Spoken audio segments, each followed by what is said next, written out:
Hey there, Ben Kissel here for Last Podcast Network. I want to tell you about my show, Abe Lincoln's Top Hat. For more than 9 years, Marcus and I have strived to present you with the most accurate and honest political podcast out there. In these turbulent times, it's our intention to unite the country with impassioned debate that reaches out to the rational Americans who find their voices more muffled every day. Every week, I use my political science background, my experience running for office, along with my lifelong passion to stand up for the downtrodden, the wrongfully accused, and the invisible man and woman to bring you news like you haven't heard before. Let's face it, traditional news has failed us. We promise to always tell you the truth the best we see it, and I personally guarantee to not be swayed by hyperpartisanship, but be guided by facts. To listen, search Abe Lincoln's Top Hat on any podcast platform or go to lastpodcastnetwork.com and find it under shows. Hail yourselves, everyone. Now back to Last Podcast on the Left. There's no place to escape to. This is the last podcast. On the left. From your grave. That's when the cannibalism started. What was that? Are we going to do the congratulations? I think we are. All right. Well, I want to say last weekend we had the honor and the privilege to go to Henry Zebrowski and Natalie Jean's wedding. I think the official name is now Henry and Natalie Zebrowski. So I want to say... Legally. I can't believe someone took your last name. You're a very lucky man. Congratulations from me, Marcus, the whole LPN family, and our fans across the world. Congratulations, buddy. You nailed it, and the wedding could not have been more perfect. That is incredibly nice of you to say. Thank you. Hail Satan. Thank you for the support that everyone's given me, all the listeners. I've got a lot of nice messages. It's been really wonderful. I will say there is nothing as, I'm going to use the term boner killing as reading about West Memphis 3. Reading Devil's not at a pool. Yes, well, why did you do this on your honeymoon? We got work to do. We got a whole show to do. And so I'm sitting there reading it. It's just like miscarriages of justice. I'm yelling at the book. Nat's there with her margarita and like sunglasses on being like, are you yelling at space again? I was like, you married And this. then a DJ is like, we're celebrating a honeymoon. Could Henry and Natalie Zebrowski come to the dance floor? Miscarriage of justice. Okay, they can actually stay where they are. But no, I did this. Partially did this to help own Halloween, and that's kind of what I want to do. Is being a part of it. Now October, we can have a flagrante of celebration. Oh my goodness, absolutely. Welcome to the Last Podcast on the Left, everyone. I am Ben Kissel with Marcus Parks. Hello, and we have the recently married Mr. Henry Zebrowski. Yeah, man, can you hear that? You hear those clomps? Uh-huh. Stallions in the stable. I see. What's he going to do now, man? But guess what, man? I still get at the grass every once in a while. Stick my head through the fence. I don't know what any of that means, but I like it. All right, we are on to part 3 of the West Memphis 3, and this is going to be it's going to be difficult to listen to, as Henry alluded to, when it comes to miscarriage of justice. Yes, this is the conclusion. This is when this entire trial wraps up. So when you're out there celebrating at Halloween parties and trick-or-treating with your children, right? Some people are not. Some people are on death row. Did that ruin your time? Honestly, I think about it far too much because all I do is listen to Johnny Cash sing, and it's usually about people on death row, and then this story combined with that. That's all I think about. So as far as Jessie Misskelley's attorney Dan Stidham was concerned, the largest battle of Jessie's trial was lost before the trial even began. See, Stidham had done his damnedest to keep Jessie's confession out of court, but he had failed miserably.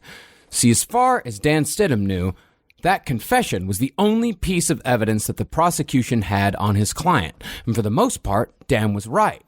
But concerning hearsay and bullshit, the prosecution came loaded. They had wagon loads of hearsay and bullshit. Yes, it's never good when your defense attorney looks at you at the end of a trial and says, well, did my damnedest. That doesn't tend to mean that you're walking home that night. When your defense attorney says, well, we sullied it. We landed her in the harbor. Then you're like, well, the harbor is just life sentence without parole? Yeah.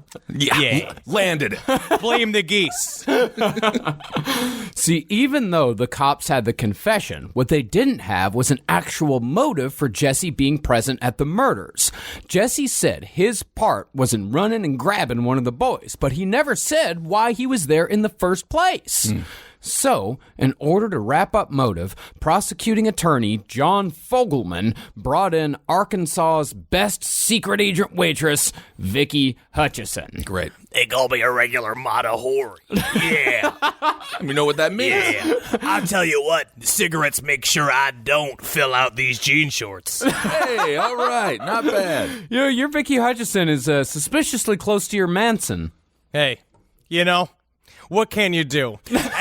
Every artist has one story to tell. Right. I think you just have the same voice for everyone with a flat butt. Yes. Interesting. It's an interesting acting approach. It's true. And Vicky Hutchison coming in as if just leading the cops to Jesse wasn't bad enough, she took the stand at his trial and danced on his grave. Ugh. Vicky gave testimony on the Esbot about how Damien had picked her up with Jesse in the back seat, how they'd gone to a place where there were 10 or as many as 15 people, and then she left, leaving Jesse behind. And that was it for Vicky. I actually read the transcript of her testimony, and it must have taken about, 5 minutes for both her testimony and the cross-examination. All the prosecution had to do to scare this jury was mention Damien, allude to witchcraft, and say a goofy word that they didn't know. Esbot. Actually, that's also how Sephora sells a lot of their stuff, because I go there with Natalie, and all you needed to do was get a woman on there that looked like that kind of very intense Lord makeup that's now happening, with like kind of that arcane, sort of like future clown is the only way I would put it, but like sexy, and then she'd be like, "This Esbot mask will surely peel the ears off of your brows," and all of the juries, with the women on the jury, would have been like, "Oh." Well, as far as actual forensics went, it had everything to do with Damien and Jason and absolutely nothing to do with Jesse. Microscopic fibers have been found on the victim's clothes that were, quote-unquote, microscopically similar to items found in Damien and Jason's house. And remember, this is Jesse's trial. The one at Damien's house was a green polyester blouse, while the one that matched to Jason was from a red lady's bathrobe. So unless these boys committed a triple murder wearing their mother's clothes, it didn't make much sense to bring this into trial. How terrifying would that have been? Yeah. If it was just Damien with the polyester blouse on, being like, "You never do the dishes on time, Damien." Smash. Oh. "You never take the trash out when I ask, Damien." Smash. Like fucking Psycho. Yeah, it's like that creepy character from that Snickers commercial where all the boys are dressed up like the older woman. Have you seen that commercial? No. It's truly traumatizing. I'm not sure how it got past the Snickers censors. We spent some time at the Dali Museum this weekend, and one thing that's very interesting is that you could see the direct line from Salvador Dali's commercial approach to surrealism and how it leads to modern-day commercial advertisements. No kidding. Yeah, Skittles. Old Spice. See? I love it. Honestly, Marshawn Lynch made Skittles amazing for everyone, so I always like them. About the fibers, the prosecution screamed secondary transfer, meaning the fibers had gone from the blouse and robe to Damien and Jason, then finally to the clothes of the victims, which is a pretty intense fucking journey. Okay. But it can happen. It can happen. But besides just that, microscopically similar means just that. Similar. These fibers weren't even close to a perfect match. All this means was that all these families bought blouses and bathrobes from the same Walmart. Right. And they only had one Walmart. Honestly, I don't even think this town had a Walmart. I think we're talking... Yeah, it was right across the bridge from actual Memphis. That's why it's called West Memphis, is because it's right across the bridge from Memphis, Tennessee. And so they had the Walmart in Memphis, Tennessee. Yeah, but but I'm sure they had a super Walmart. Oh, I don't think super Walmarts are even around that. We can't relive it. We can't talk about I don't know. We don't know for certain. But it's like the way they marketed Bushwick as East Williamsburg and sent all of us deep, deep into Brooklyn.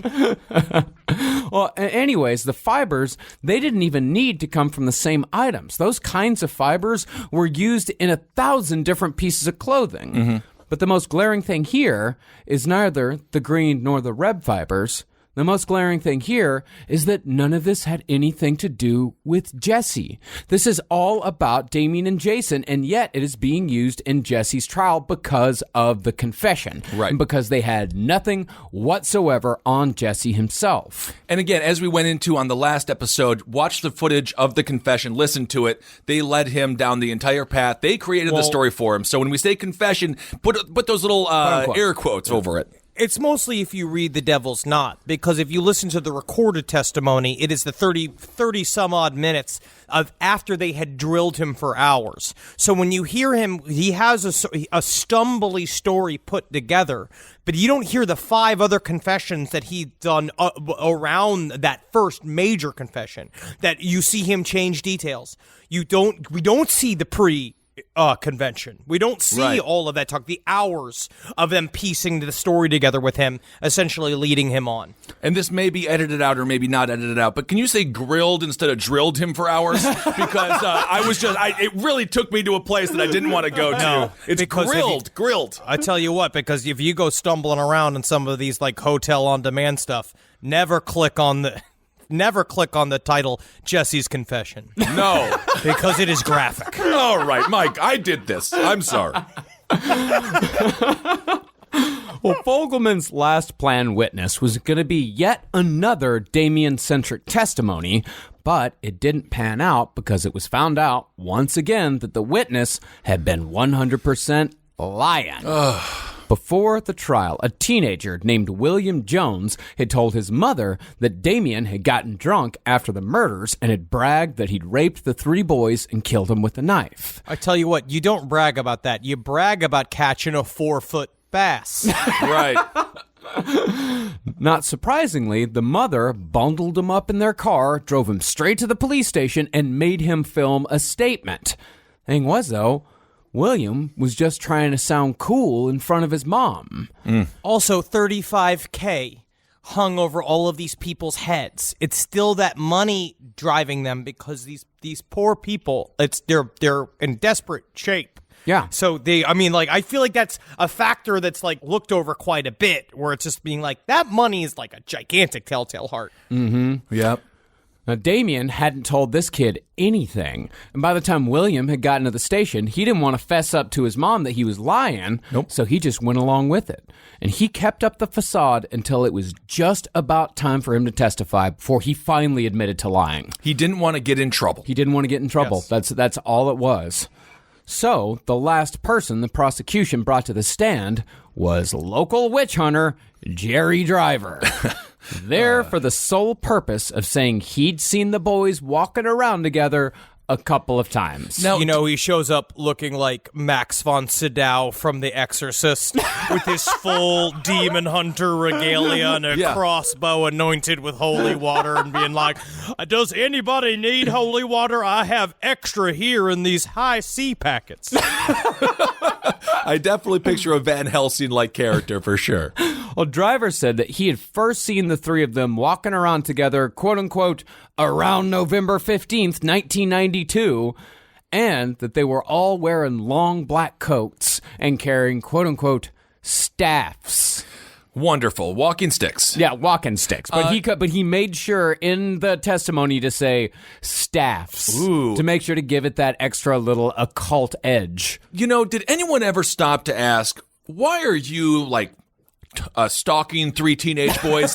It seems to me like he's the real creepy one here. Mm-hmm. Well, yes. Well, no, he was working under the name of Jesus Christ, the almighty power of our Lord. He had jurisdiction to go anywhere, except backstage at Disney World. That shit is very, very tight. Well, you learned that on your honeymoon. And apparently Jesus Christ loves Oreo Speedwagon, because I can imagine he blasted a lot of that while hunting these children. Oh, my God. Him just doing not Roll with the Changes. Who did Roll with the Changes? That's a good song, too, though.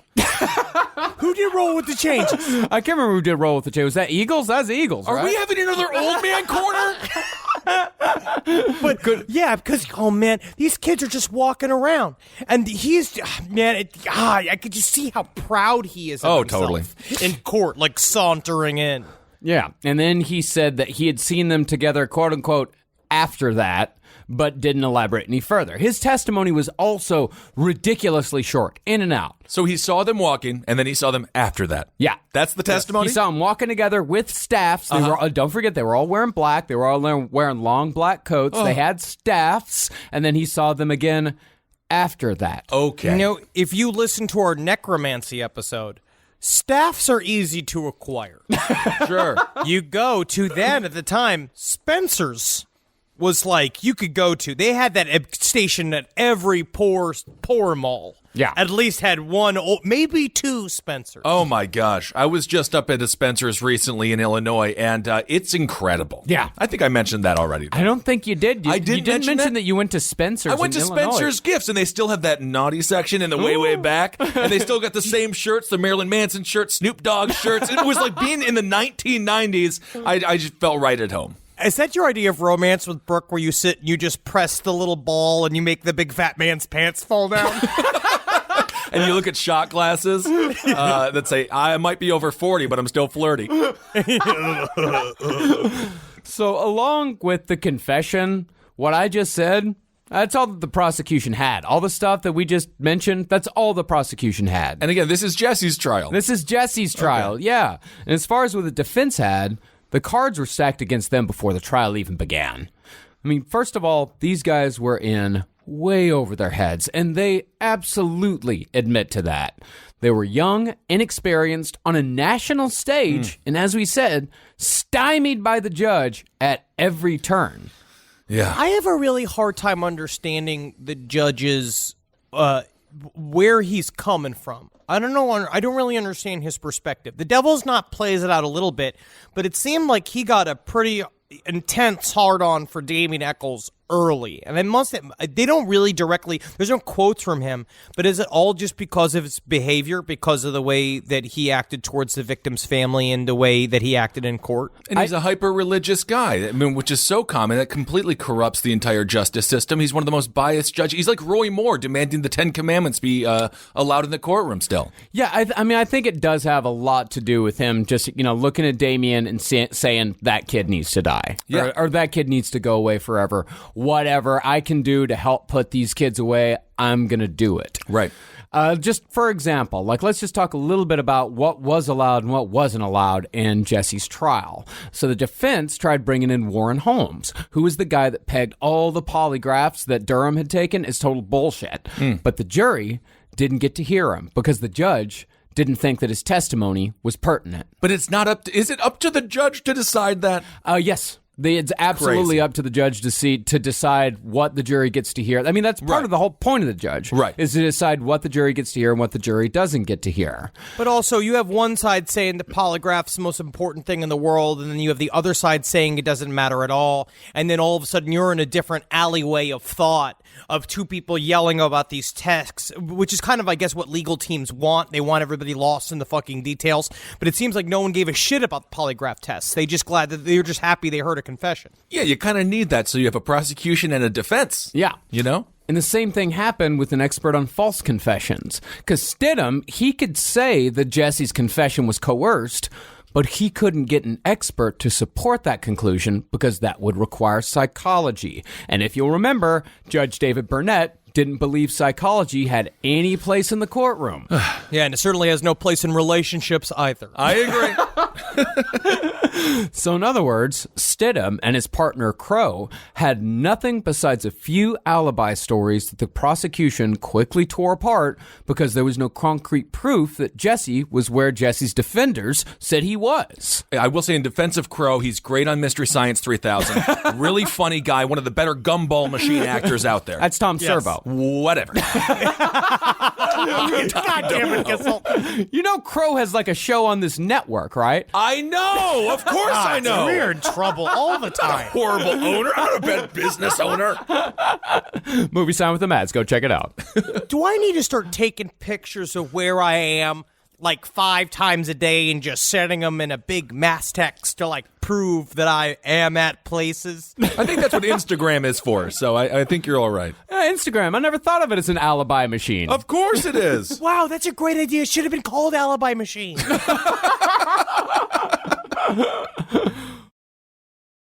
You know what? What Stidham and Crow were able to put forward, what little they were able to put forward. I mean, when the verdict came after only a day of deliberations, the only person surprised here was Jessie Misskelley. Yeah. He was found guilty of the first-degree murder of Michael Moore and guilty of second-degree murder in the cases of Stevie Branch and Christopher Byers. Jessie was sentenced to life in prison without parole, along with an extra 40 years for the 2 second-degree murder verdicts. And it was a first degree for Michael Moore because that's the kid he confessed that he brought back, Yes, right? that's the kid that he brought back, because Jessie never said that he killed any of the kids. Right. But because he went and brought Michael Moore back, that's why you get a first-degree murder charge on that one. Right. And this is when you really saw the first vitriol from the Byers family in the documentary, where you see the Mrs. Byers, her hatred must have been, I mean, what a haunted-looking woman. And then Mark Byers, who ends up being the whole center of the second Paradise Lost documentary, his pontificating was pretty rough. It was, and it was a little theatrical and slightly over the top. Makes you think the director may have prompted a little bit of that activity. Yeah. But you can only imagine that their hatred for him is matched by their grief. So I feel I have so much sympathy for the family. I mean, they must have been obviously devastated. And as Jessie Misskelley was being taken from court to prison, a little switch just flipped in his brain, and he confessed yet again using a brand new story, all to the cops who were driving him there. Now, there's a lot of speculation as to why Jessie confessed yet again.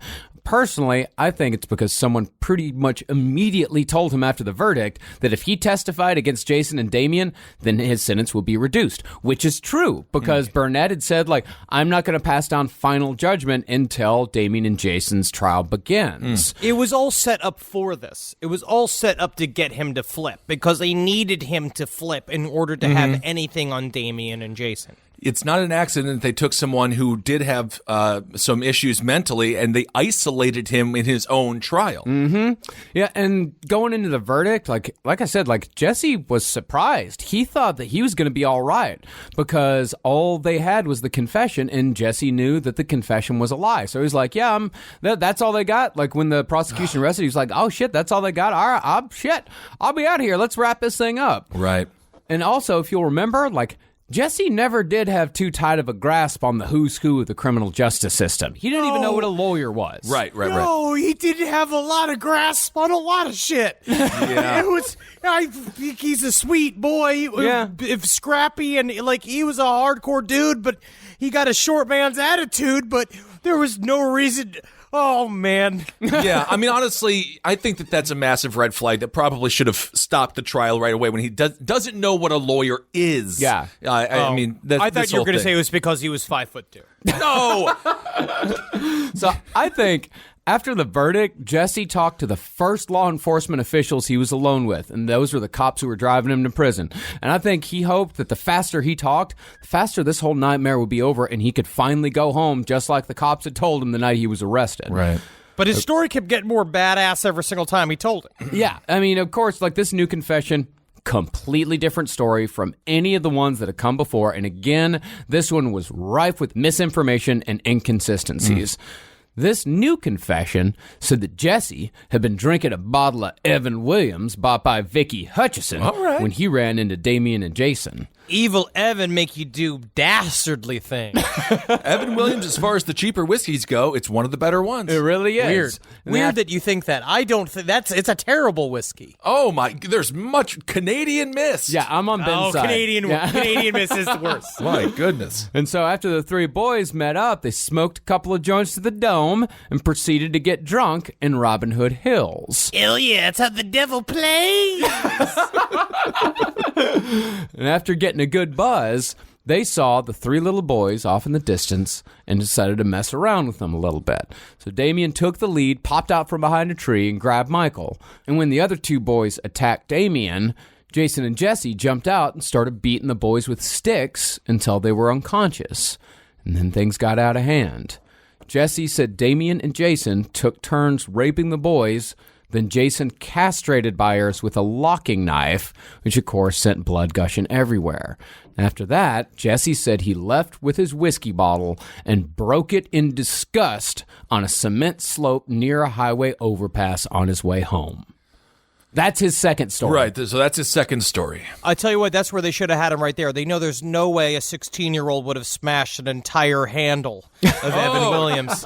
If you got a hold of that. But honestly, again, we'll get deeper into the occult testimony and all of the bullshit they try to surround Satan with and the idea of magic ritual. None of this has anything to do with magic ritual. No. And of course, he's just going so over the top that it's got to be real in the minds of the prosecution. Wait, he did this. There's a couple of things here. He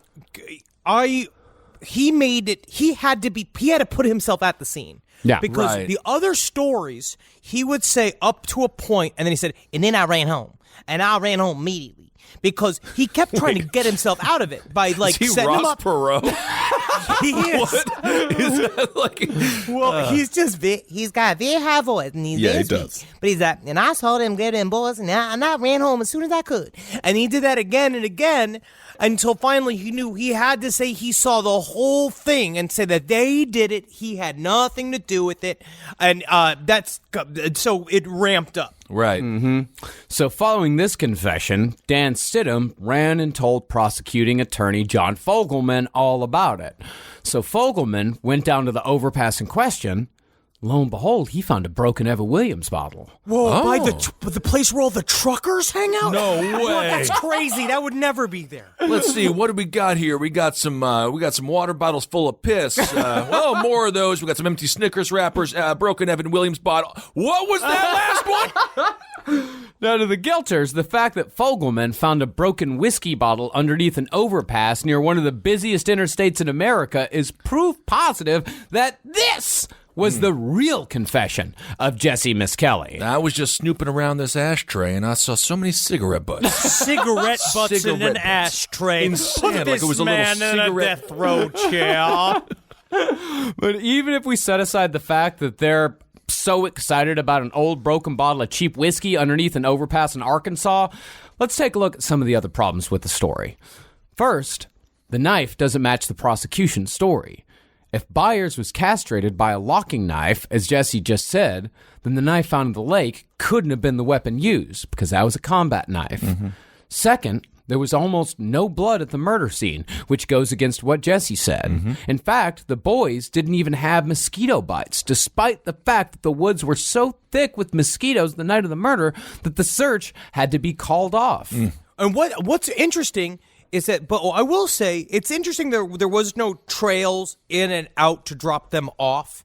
This is a part of the weird area where piecing together these murders are impossible. There are gaps in information that, like, all of this is going to be conjecture from either side. We have no clue how the hell they got there. It doesn't seem like they were murdered there. If we were going to really believe that they were castrated and they were cut up with knives and they were tortured, you'd think that there would be some remnants of it, and then that the cleaning then would also be obvious, which it wasn't. Right. And I have to say this about mosquitoes. There's only one defense for mosquitoes. Do you know what it is? Dying. No. They protect the rainforest. Because you can't inhabit it because it's so, parts of it because it's so filled with mosquitoes. So in a way, they do some good stuff. One good thing. Wow. Very Fern Gully of you. Yes. We'll talk about mosquitoes a little bit later on in this episode also. And third, and this is probably the most important part, the boys had not been raped in any way whatsoever. Now, I'm terribly sorry for going into this, but when a person dies, the normal muscle tension in a body relaxes, and that goes for the anus as well. Don't ask him how he knows. I don't want to look at the books. I don't want to see your websites. I don't want to find out from Carolina. I don't want to know. Can we just plow through this information, please? Sure. I mean, everyone's anus dilates when they die. I love that kid's book. I love it. Can we just...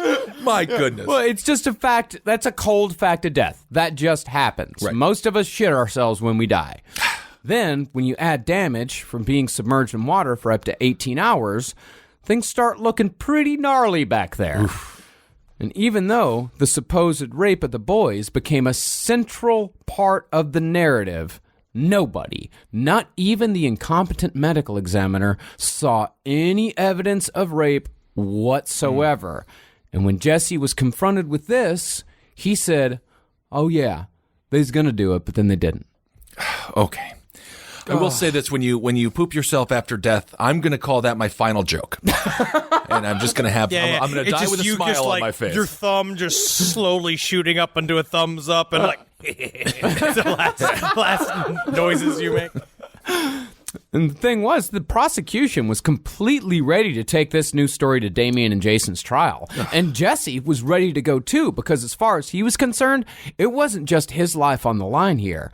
The authorities had been telling him that if he didn't testify against Jason and Damien, they were going to get set loose. And if they got out, the first person they would visit would be Jesse's girlfriend, Susie, and they were going to get her. God, it's so corrupt. But what convinced Jesse to stay quiet wasn't any sort of threat at all. It was actually his father. And this is actually, it's a little hokey. Okay. Jessie Misskelley Sr. told his son that if he lied, he'd have to live with that for the rest of his life. But if he told the truth, if he ever did get out, his name would be clear and he could live a decent, honest life. Okay. So, the day before Jason and Damien's trial was set to begin, Jessie Misskelley withdrew his agreement to testify, and he told the man to fuck off. All right. But that didn't mean the prosecution didn't have anything at all on Damien and Jason. It's just that they had very little. The confession had already leaked. Yeah. Everybody already knew that it had happened. So Right. this idea that we're going to delete it from these people's minds, we're not Tommy Lee Jones hiding all of the evidences of whatever crimes he's done over the years. Yeah. I know, and from the machine that they gave him during the filming of Men in Black. Men in Black, yes, absolutely. And in a small town like this, there's no way you don't get a polluted jury pool. There's no way. Yeah. So the prosecution, they had the aforementioned fibers. They had the people who had seen a muddy Damien the night of the murders. They had the softball confessions. They had a surprise witness.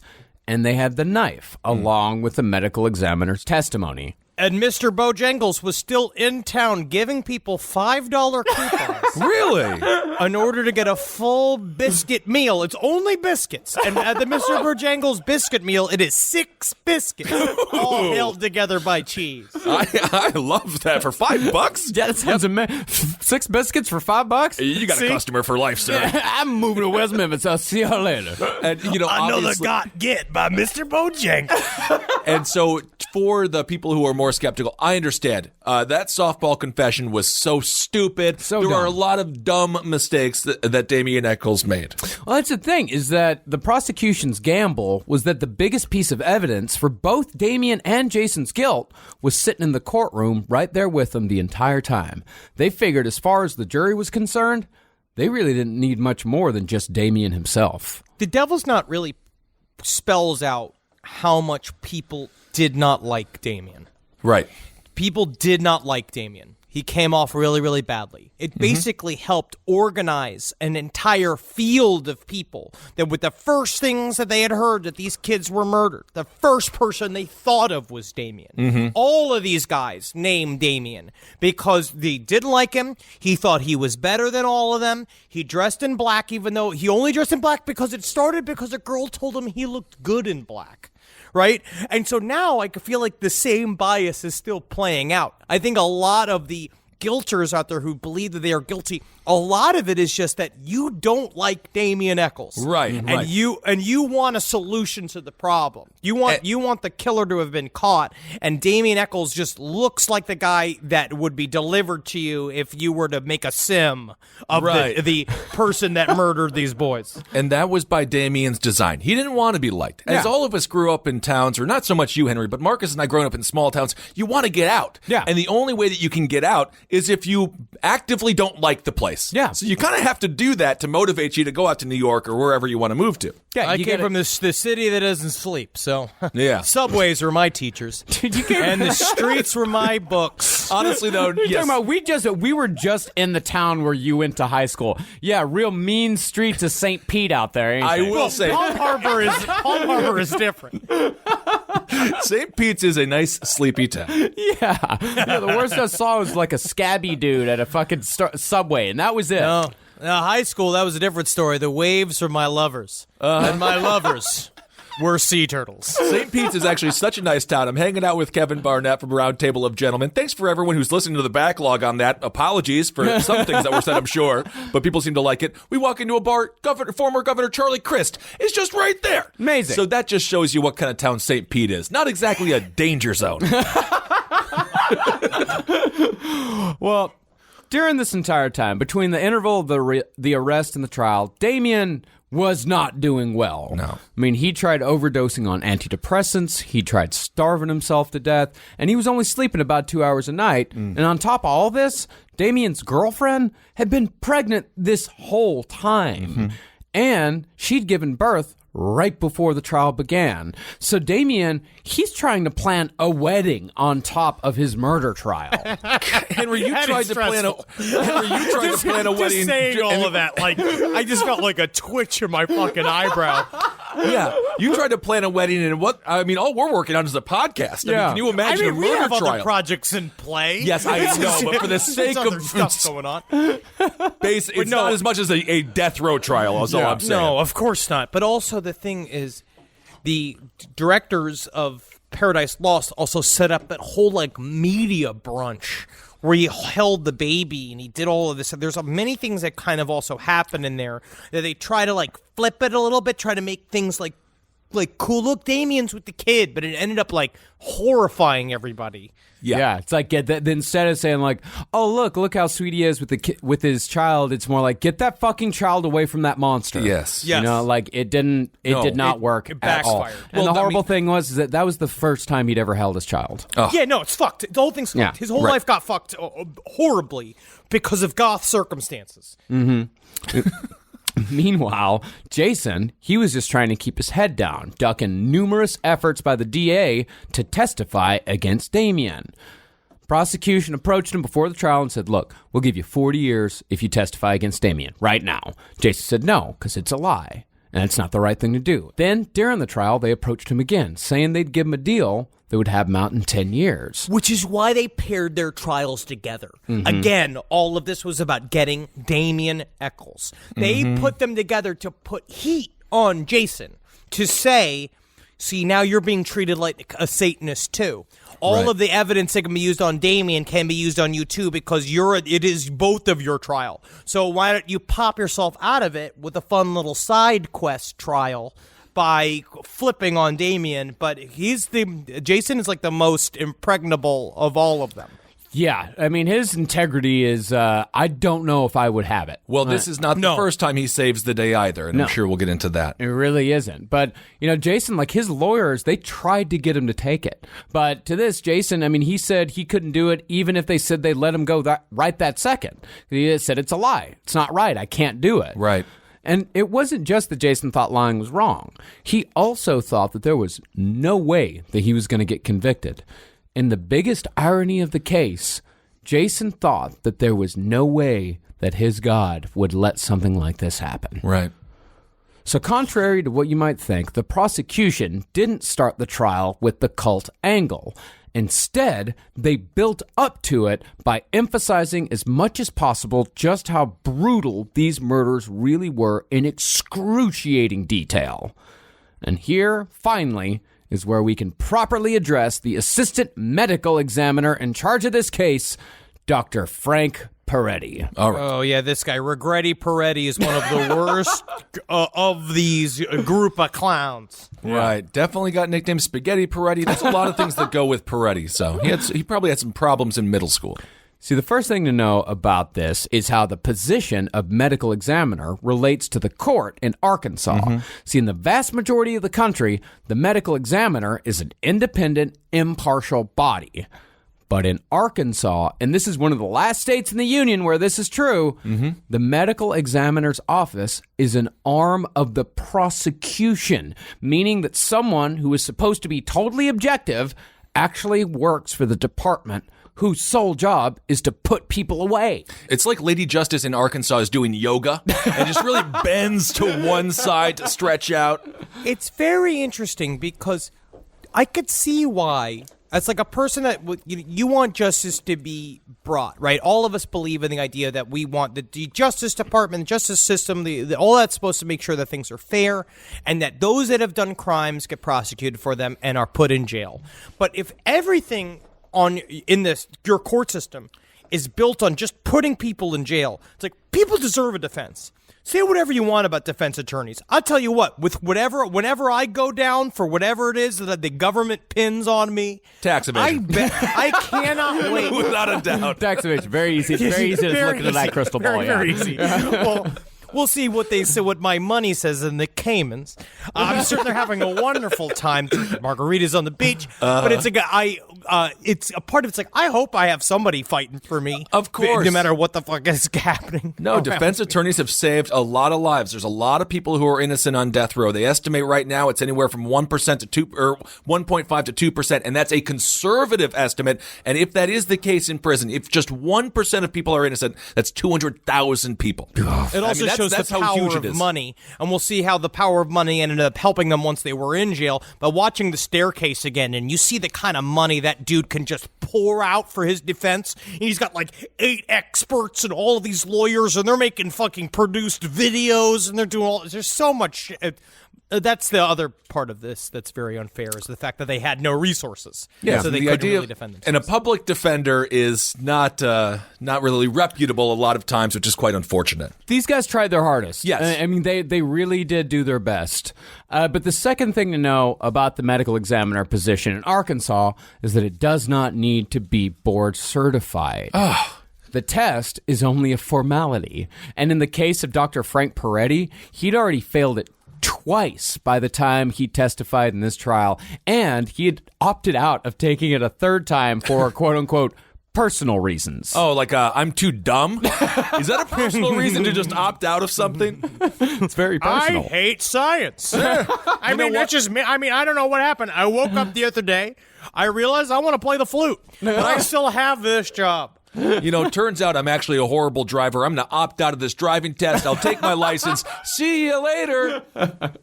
See, Peretti, he was competent enough to muddle his way through, like, run-of-the-mill murder cases. And it was actually said that, like, his autopsy work itself was exquisite. It was just his conclusions that were all wrong. See, Peretti had 2 jobs when it came to his testimony in the West Memphis 3 case. Be as graphic and horrifying as possible when talking about the murders and showing pictures of the bodies, and connect the knife found in the lake to the wounds on the victims. Right. He said that the scratch-like wounds that the boys suffered could only have come from a knife with a serrated blade, dragged down their skin to inflict as much pain as possible. There were no clean cuts to be found like you'd see with a straight-edge knife, until you got down to the castration. Basically, he made the boys out to be Cenobites. Yes. Yeah. And Fogelman doubled down on that, even going so far as to whack a grapefruit twice with the edge of the knife during his closing arguments and saying, look at that, just to drive the point home. Right. I'll tell you what, all I see is breakfast. What do you see? I see the heads of boys just slashed. Yeah. Mary, you're fucked up. It's a strange day for the jury when they got little plastic plates and a little plastic fork before the prosecution makes their final case. Oh, and Peretti, he made sure to drive home the sexual angle as much as he could, neglecting to say that in his professional opinion, and in the opinion of 3 others, that the boys were not sexually assaulted. He just made sure to say over and over again that the condition of the bodies could point towards that possibility. Okay. And all of Peretti's findings were backed up by a forensic textbook written by a guy named Vincent DeMeo. And Peretti, he even bragged on the stand because he was on first-name basis with this guy. And he actually was. Wait, so he bragged on this? I'm on first-name basis with Bruce Springsteen. I refer to him as Bruce all the time. I say, me and Bruce were hanging out. But, like, maybe I was listening to him on my iPhone when drinking a bunch of Captain Morgan sitting on a park bench. But at the same time, I was spending quality time with Bruce. Right. And if you're in Atlantic City, he's singing about it. Yeah. So literally he bragged like I bragged about reading a book for the Pizza Hut book club, book it, because he just read a book and it was just like, I read this one. Well, no, it wasn't that he read it. He's like, this is all the things that I'm telling you. I got all this from this textbook right here, this forensic textbook. Like, I am an expert. Look, I'm smart. I read a book. I read this book, and I got all this from this book. And not only did I read this book, but I know the guy that wrote this book, and he knows my name, and I know his. I read Michael Jordan's biography, and I swear to God, my layups got better. It's like if you committed a horrible crime in St. Pete during the wedding weekend, and you said, me and Charlie Chris were hacking this woman up. You know what I mean? So, when the documentary West of Memphis was being made, the filmmakers decided to go and actually speak with Vincent DeMeo himself, the guy who wrote the textbook. They gave him all the autopsy reports and all the photos from the West Memphis 3 case, and after looking at him, DeMeo surmised that Peretti had no fucking clue what he was talking about. Hey, DeMeo, what are you saying? Me, Magnetic Peretti? I'm wrong? What are you talking about, buddy? Come on, Vinny. Come on. You're my buddy. Come on, Vinny. Well, DeMeo said that there was nothing in the photos or the reports to indicate that any of the wounds were actually caused by a knife. He concluded that all of those cuts and some of the bruising was done post-mortem by animals. Okay. This is where some of my favorite parts of the entire documentary series are done. It's talking to the animal experts, the way they speak to, and how they talk about animals and what they do to dead bodies. Because a part of it is that if you believe that they used that serrated knife to slash horizontally down the bodies in a way that did not even truly break the skin, if you look at those injuries, like, you'd have to, like, what is wrong with those people? That's not how you use that knife. Yeah. And here's where we're going to get into some of the very harsh realities of life and death in relation to our place in nature. See, when a person dies in a wooded area, it isn't just flies and such that take charge. All sorts of animals come around, from possums to cats to dogs to raccoons to coyotes, all kinds of shit. But these boys were found in the water. And that particular area of Robin Hood Hills had been known for years as Turtle City. And especially during that time of season. It was turtle season. Yeah, May. And May is when turtles are at their hungriest. And I tell you what, there's nothing more fascinating to sit and watch the bustling city of Turtle City. And that's me, Robert Turtles, an expert on turtles and what they mean to society and what they do to dead bodies. Because I tell you what, I love a turtle, and I'll pet a turtle. But I wouldn't want to be dead around a turtle, because they do bad things to pets. I believe that, and the documentary shows it. The man who loves turtles is quite fascinating. Oh, yeah. The makers of West Memphis 3, they went and visited this absolutely out of his mind turtle breeder. Well, he wasn't out of his mind. I thought he was charismatic. Oh, that guy's fucking eyes out of his fucking mind. No, okay, are we going to talk about what he actually does with the turtle? Yeah. Because he kept saying, like, come here, come look at what turtle can do. He's just like, turtle, very vicious when it comes to turtle. Oh, it's turtle see dead body. I show you. Arm made out of meat. And all of the documentary guys are watching him. He sticks his hand into the water and just goes, There's a person who works with him is holding a turtle. The turtle, he has the turtle bite his arm, and then the guy starts to bleed. He says, "No, let it go." Yeah, and, I mean, he was a hero. There was no screaming at all. No, he was super tough about it. He was trying not to scream. And then he removes the turtle. Look on his face. He was like, Well, he's like, yeah. Well, he definitely knew he was on camera. Yeah, turtle bite for camera. Turtle bite for camera. He knew he was on camera, and he was definitely toughing it up. And then he compared. Well, we'll get into it. Yeah, absolutely, man. Now, the thing is that, like, I got to be a little suspect of all this because it's more look at that evidence. But look at that. Honestly. But when the turtle breeder allowed a snapping turtle to bite down on his arm, the wound the turtle left behind looked almost identical to the wounds seen on the boys. Yes. There's also other animal experts. Where there was this one guy, I remember, he's like, you'd be surprised what animals do to a dead body. A raccoon will chew the eyes out of a child. A dog, I will show you a dog. I will bring a dog out. I will get a corpse. Don't ask me how. I'll get a corpse and I'll bring a dog in and show just how much a feast a dog can make out of a corpse. Right. And everyone's just like, oh, cool, great, cool, thank you. And it is unfortunate to be a pig because they're the closest to the human body, and they are always used in these experiments, dead, of course. They get tested on quite a bit. Yes. Yeah. And all the scratches on the boys that were supposedly made by the serrated edge of the knife, turtle claws. Turtle claws. Totally matched up. But the most disturbing part, which is actually somewhat of a comfort if you think about it, was the castration. See, a lot of scavengers, they go after the fleshiest parts of the body first, like the lips, cheeks, tips of nose, and the ears. For example, if you die alone in an apartment with a cat, the coroner is going to find that these are the first places that your cat has chosen to eat. Dogs will wait longer. Cats will immediately start chewing at your nose. Although I did read a story recently where the cats did not eat the corpse. And they must have been, I don't know, they were very nice cats. They must have been full. They must have been. And Stevie Branch, Michael Moore, and Christopher Byers, they had wounds in every single one of these spots. And concerning Christopher Byers, DeMeo determined that his worst wound was most likely done by a turtle, but definitely post-mortem. I want to point out as well, all the squirrels in the forest, they're just eating nuts. Squirrels never did nothing wrong to nobody. Love a squirrel. No, squirrels are absolutely among the animals that will eat a body. Well, if there's not enough nuts around.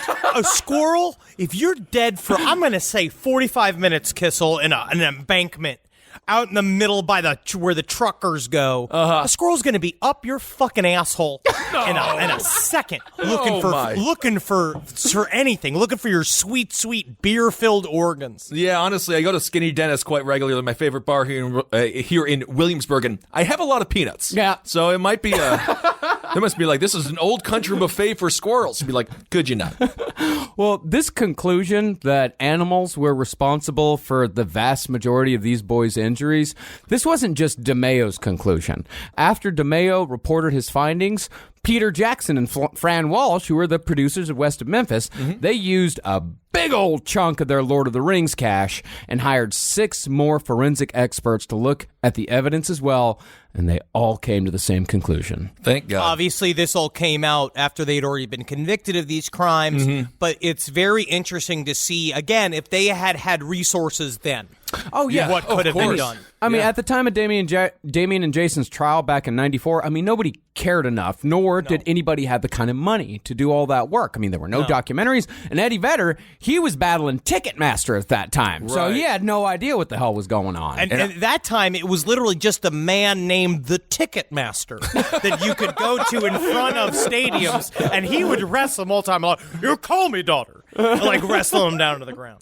Well, honestly, thank God for the celebrities getting involved in this case. And Peter Jackson, I mean, all of us are Lord of the Rings fans. Huge Lord of the Rings We helped fans. out a little bit with our ticket money. I love what they do to... That's what we did. That's how we helped out. I don't know. I helped every one of you who saw any of the Lord of the Rings movies, or you went and saw that terrible King Kong movie, or if you saw The Amazing Dead Alive way back in the day on best. VHS like we all did, then you contributed to the West Memphis Three's defense, so now you don't have to do anything. Feel good Yes, about exactly. yourself. Let's thank our celebrities, because without them, I mean, I don't know what we do. If I didn't have Jennifer Lawrence describing to me what voting was, I would just be shouting at City Hall. I would just be like, how do I make a president? Yes, well, if you want more information on voting, Abe Lincoln's Top Hat has been covering the House and the Senate. Very exciting stuff. Very exciting.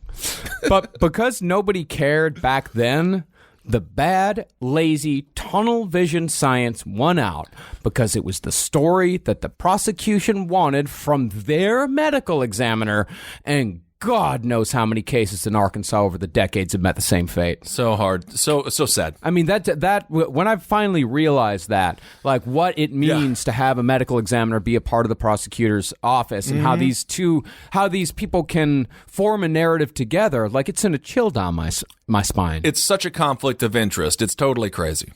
But Dr. Frank Peretti was not even the most misleading person in the trial. That distinction laid with Michael Roy Carson. Carson was a gas huffer with a head full of acid who just happened to be in the same juvenile facility as Jason Baldwin in August of 1993. Who's essentially the bus driver from The Simpsons. Yeah. All right. Oh, hell yeah, man. So Carson testified under oath that Jason had openly bragged about the murders, saying, and this is a quote from Michael Carson's testimony, Okay, shut up, shut up, dude, shut up. Okay, he sucked the blood from the penis, right? Shut up, man, shut up. And the scrotum, and he put the balls in his mouth. Yeah, dude, he did that, dude. And if you think we're being that's accurate. That's actually that's just accurate, 100% accurate, and that's really not that far off from what he actually sounded like in the trial. No, exactly. Because he's kind of leaning back a little bit. He's like, yeah, he sucked the blood for the penis and the scrotum. He put the balls in his mouth. Yes. And this was taken as 100% serious testimony. Yes. See, Michael, he'd kept this supposed knowledge all to himself for 5 months.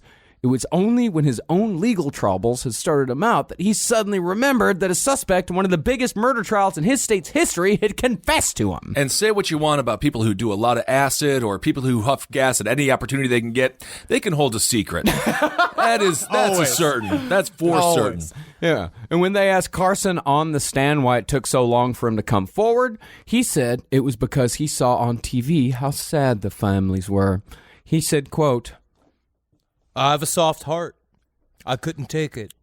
I'm kind of like Spider-Man in that way. And of course, just like almost everyone else whose entire career wouldn't be ruined if they admitted they had lied or were wrong about something in this case, Michael Carson recanted completely.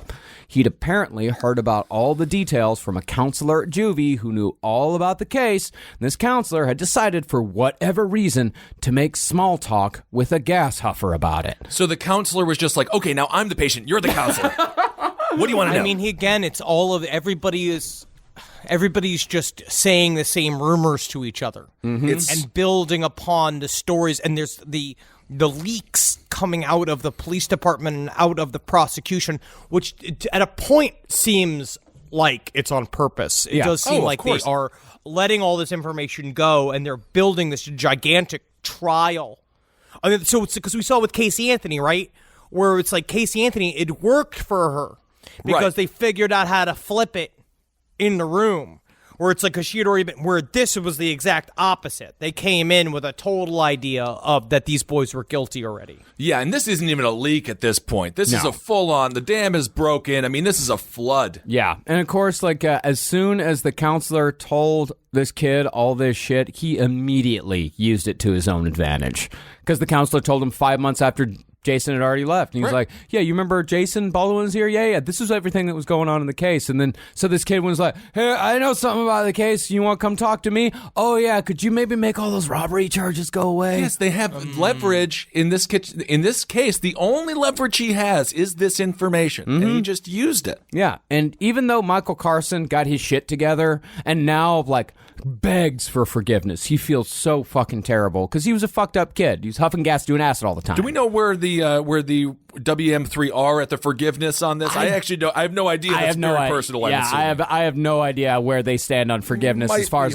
this kid and Vicky Hutchison goes, who also asked for forgiveness. Yeah. But the thing is about the testimony is that it gave the prosecution the specific blood and guts it needed to throw at the jury concerning Damien and Jason. Because now you had a kid that just said, Jason told me that he had cut off the penis and sucked the blood from the penis and put the little boy's testicles in his mouth. So now you have the medical examiner that said, okay, this is how the boys died. Here's a picture of the boys. Here's the picture of the boys dead. This is how they died. This is the knife that was used. Then you have this Carson kid coming in and him saying, it was Jason sitting right there that told me that it was the two of them that done it. So now those two things are together. Only thing that the prosecution needed now was why. Right. Yep. What is the motive here? And finally, on the third week of the trial, they rolled it out. Satanic cult behavior. Again, Satanism is just about getting ugly men laid. And hot women power over the world. That's what it's for. You're not going to. This is it. They don't do this in ritual behavior. They don't do this. They don't suck the penis in the balls. And a part of it is... But they might suck the penis in the balls, but not the blood from the penis in the balls. I don't know what they're doing in the these balls meetings. in order to get the semen. Oh, my semen goodness. must be gotten either way. Yes, okay. But Satanism is about... They explicitly ask for consent. Yeah. And it's the horror show. You are just rolling out all of these horrible fucking details. That is what is keeping the jury on the ropes. Right. That is why they are now, at any point, willing to accept anything. If they believe that these poor little boys have been murdered and castrated and left for dead in this ditch, and they were carved up with the knife, and they're saying, like, of course they're going to believe that Satan is involved, that it's some kind of cult. Like, you've now got them to a point where they'll string up anybody. And this narrative, though, this has been going on for years in the country. Some people benefited, such as Kiss, even though the most corporate band of all time, somehow still was considered knights in Satan's service, according to my mother. So this is sort of a climax almost of the Satanic panic movement. It's a big part of it. I mean, and this was the prosecution's plan the entire time. You show them all the horrible shit, and you have these people spend 2 weeks saying, why? Who would do this? Why would they do this? Why? And their minds are going, and they've been getting fire and brimstone shit in their head for years, and they think, like, well, the only sort of person who could do this would be an absolute monster. And then Fogelman comes in and says, like, guess what? You're right. They are monsters, and now I'm going to show you how. And the way they set this up, when you watch the documentary, usually the jury is supposed to go with if there's a shadow of a doubt. If you think 1% of their story might be wrong, in a death penalty case, you have to acquit. I just feel like their brains were like, if there is a 1% chance that this is real, we got to find him guilty. Yeah. Yes. Now, even though Judge Burnett had said he read a book on Satanism in preparation for the trial, he was quoted in court as saying, quote, "Now, I don't know what an occult is. It sounds like something bad, but I'm not sure what it is." It's an instrument, like an accordion, sir. I'll tell you what, if they're playing it, makes them gay. String them up. And so, the prosecution did their best to explain to both Burnett and the jury, quote-unquote, what an occult is, starting with the cops who had first spoken with Damien after the murders. Fogelman asked one of them, one Detective Ridge, what kind of books Damien read. Ridge said that Damien told him that he read Anton LaVey and Stephen King. And when Fogelman asked if there was anything unusual about these types of books, Ridge said, quote, Anton LaVey is a book of satanic rules and involvement. Stephen King seems to be horror movies, horror books, and if you're asking if I felt that was strange, yes, sir, I did. And I should know, because every morning I lick my deodorant just to see what my body tastes like. So I'm a bit of an expert on the strain. But this is and cars are talking in the books. I heard the cars are talking. But can you imagine this in the Stephen context? King, one of the most commercial authors. Yes, in exactly. history. Literally, this is like who the hell made all those Bourne books? Jason Baldwin. Why do you say Dean Koontz? Dean Koontz. I mean, who cares? It would be judging someone for the content that they consume is totally insane. Well, what one of the jurors who eventually voted for guilt, what they said when they were doing the deliberations, one of them actually wrote in big block letters up on the whiteboard, "You are what you think." Okay, that's the only thing they could have been able to rationally write is Stephen King does have problems ending the books. So can we trust this child? The Stand was way too long. His ideas are wonderful, but his dialogue leaves something to be desired. Why, pray tell, did he include Wizard of Oz as a part of the Dark Tower mythos? There's no reason for it. It is gilding the lily. No, it does. It's important to remember, okay? I just want to also keep reiterating this. Like, obviously, these are our opinions and stuff that we think of. It's things that we draw to a conclusion of upon reading and looking at this and look at all the things at play. We are editorializing because it's our show. But if you really think about how ridiculous this bullshit is, oh yeah, it just starts to make I get a twitch. Like I get a twitch reading about it. Now, Mr. Kissel, is it true you watched Leprechaun 1 starring Jennifer Aniston, Leprechaun 2, Leprechaun when he went to Las Vegas, and also Leprechaun in Space, sir? Now, no one even watched Leprechaun in Space, but now you said you did. And then after that, they talked about all the stupid goth kid shit that Damien had offhandedly told him. All the shit about the power of the penis and such. You know, all the stuff that was grilled out of a minor in the front yard of his buddy's trailer without any sort of lawyer present. Right. And the defense, they argued all that should be totally inadmissible because of the manner in which the information was obtained. Right. But Judge Burnett said that the police reports and the investigations were not the subject of this trial. They kind of are, though. What was a subject of the trial? You fucking... Oh, I wish I could slap your mouth. What was a subject of the trial to Judge Burnett was the phase of the moon, which was deemed fully admissible because on the night of the murders, May 5th, 1993, a full moon shined down on West Memphis, Arkansas. So this conservative judge does not know what an occult is, but is really into astrology? Here's the thing. That was one of the main points of occult expert Dale Griffiths, Ph.D. Griffiths was a self-proclaimed expert on the occult from Tiffin, Ohio, who was brought to the stand by the prosecution to give his opinion on whether or not this was an occult slang. Remember, we are also self-proclaimed experts on the occult, and do you want us to be an expert witness for your trial? And in this case, the PhD stands for pretty hot and damning. Hello. Oh, come on. There it is. Whoa. Wow. Are you hiring writers? Hey, no. And the reason why Dale Griffiths had even heard of West Memphis was because a year earlier, before the killings had even occurred, Dale had gotten a call from a concerned citizen named Jerry Driver about some mean old kids carrying staffs down at the trailer park. Griffiths said that his experience included a 26-year career in law enforcement, of which I'm not throwing into doubt at all. He was, in fact, deputy chief of the Tiffin Police Department, and he did bother many people about the prevalence of occult crimes. Because you know how it is in Tiffin, Ohio. It's a hotbed of the meddling of Satan.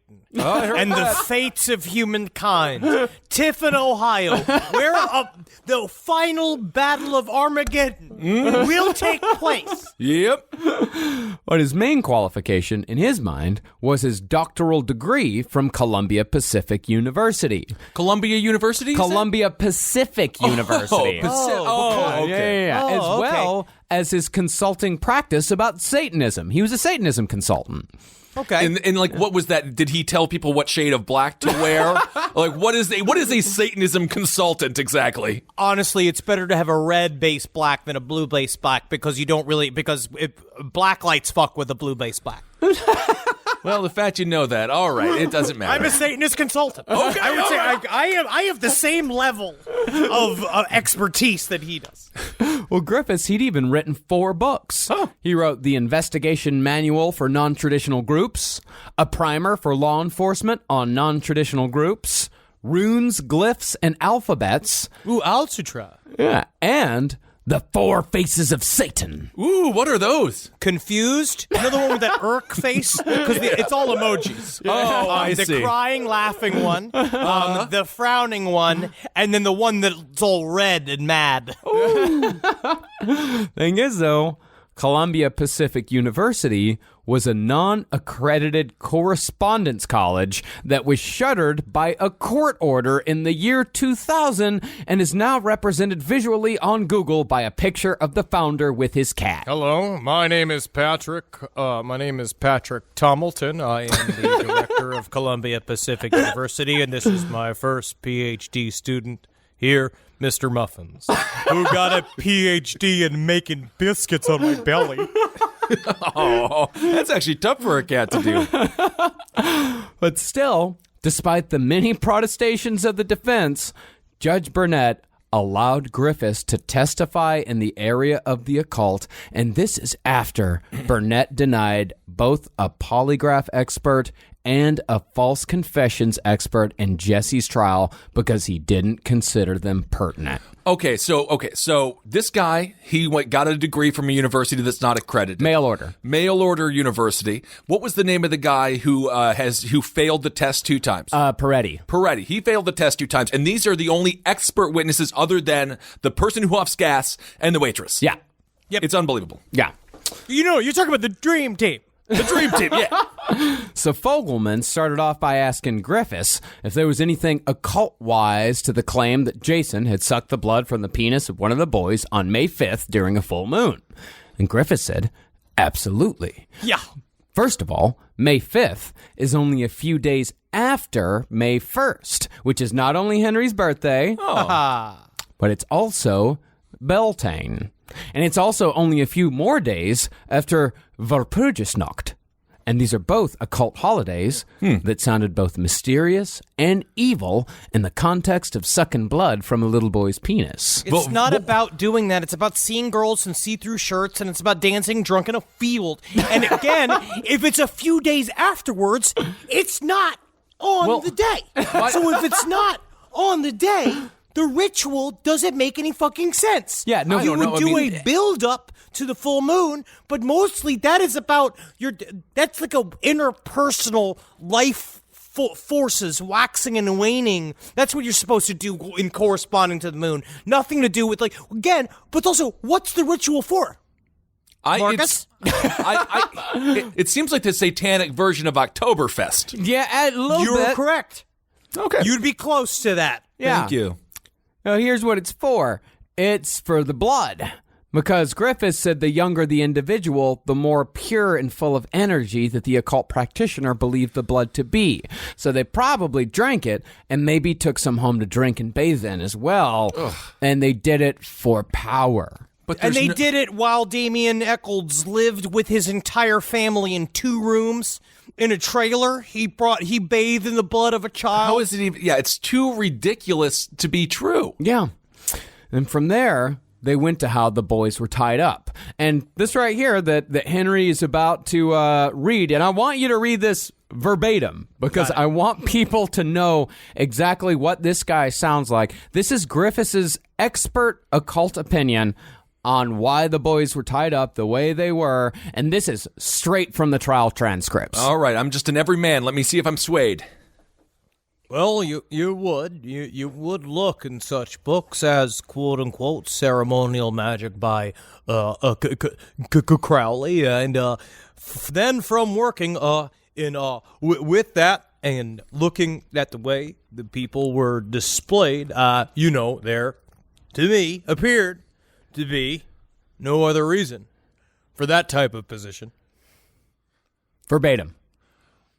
Judge, I just have to ask, what the fuck?